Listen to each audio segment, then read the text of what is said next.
feel that we wrap up tropic season as we head into the fall, but it's not true. It stays fairly active all the way through the month of October, and sometimes in November we have a few systems.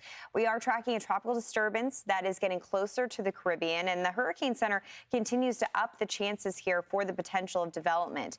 It's going to bring some gusty and rainy conditions for the islands as it moves into the Caribbean. So if you have travel interests, family there, make sure that you give them a heads up that it's going to be stormy. But it's going to be interesting to see what happens as we work our way towards the end of the work week into the weekend. So right now we have some strong upper level winds, a little bit of dry air. That's not really conducive for tropical development. But as this cluster of thunderstorms really moves into the heart of the Caribbean, we're expecting the winds to calm down, and we do have very warm water, mid 80s across the Caribbean basin. So we could see some development. Right now the Hurricane Center giving it a 60% shot over the next 2 days, bumping that up to an 80% chance as we head into the weekend. That's because we do have more conducive conditions across the Caribbean.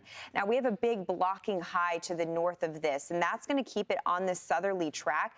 Those are large concerns for Nicaragua. We are going to see some really nasty weather move into Central America, and with there being an 80% chance of tropical development here, we will have to look out for Nicaragua and Costa Rica as we could see hurricane conditions possibly unfold as this system gets closer. So it's one to watch very closely. Again, that lower wind shear in the Caribbean, that's something to monitor, and the steering flow in general is taking this towards Central America. So right now it does not look to be a major threat for the U.S.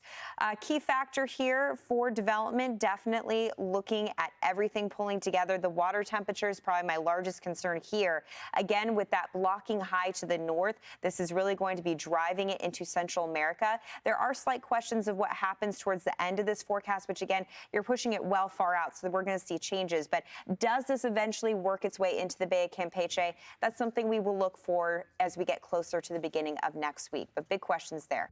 I'm Amy Freeze. Welcome to Fox Weather's YouTube page. We have more great videos on the way, so make sure to subscribe to stay updated on all things weather.